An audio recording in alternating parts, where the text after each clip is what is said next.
बदला हुआ फर्रुख। फौजिया फर्रुख की बड़ी बहन थी और 9वीं क्लास की तालिबा थी। दूसरी तरफ फर्रुख पढ़ाई में नाकाम था। वो 7वीं क्लास में मुश्किल से पास होकर 8वीं में पहुंचा था। फर्रुख तफरीबाज किस्म का लड़का था। हर वक्त टीवी के सामने बैठा रहता और शाम को दोस्तों के साथ बाहर जाकर आवारागर्दी करता था। माँ बाप फर्रुख से बहुत तंग थे। शुरू में इन्होंने इसे समझाया, मगर जब ना माना तो कई बार उसकी पिटाई भी की, लेकिन कोई फायदा ना हुआ, बल्कि वो पहले से ज्यादा बदतमीज हो गया। फौजिया पढ़ाई में भी अच्छी थी, माँ बाप और असातिज़ा का कहा भी मानती थी और हर साल इम्तिहान में फर्स्ट भी आती थी। आज फिर अबू ने फर्रुख की पिटाई की तो फौजिया को इसकी फिक्र हुई।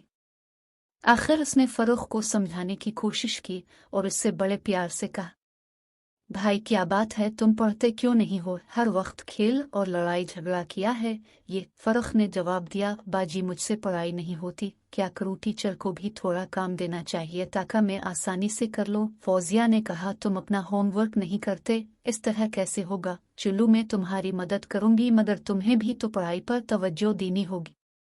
फौजिया समझ चुकी थी कि फर्रुख पढ़ना तो चाहता है मगर कुछ घबराता है। चुनांचे फौजिया होमवर्क करने और मुश्किल सवाल समझाने में फर्रुख की मदद करने लगी। ये सब तो वो खुद भी पढ़ चुकी थी, इसलिए सब बहुत आसान था। फर्रुख ने शुरू में तो इसे तंग किया, मगर उसकी मेहनत रंग लाई और वो पढ़ाई में तवज्जो देने लगा। इस दौरान फौजिया ने फर्रुख को इन पर लोगों के मसाइल और नाकामियों से आगाह किया। इसने जो कुछ पढ़ा और सीखा था वो सब फर्रुख को पढ़ा दिया। फौजिया ने अपने उम्मी अबू से कहा, अगर आपको फर्रुख पर गुस्सा आए तो इसे मारने की बजाय प्यार से समझाएं। उम्मी अबू ने ऐसा ही किया। वो पहले से ज्यादा फर्रुख का ख्याल रखने लगे। फर्रुख ने भी खेल को छोड़कर अपनी पढ़ाई पर तवज्जो दी। ये सब फौजिया की मेहनत ही तो थी। वो फर्रुख को सबक आमोज कहानियां और दुनिया के कामयाब लोगों के बारे में दिलचस्प बातें बताती, जिससे फर्रुख बिल्कुल बदल गया। साथ ही फौजिया अपनी पढ़ाई पर भी तवज्जो दे रही थी।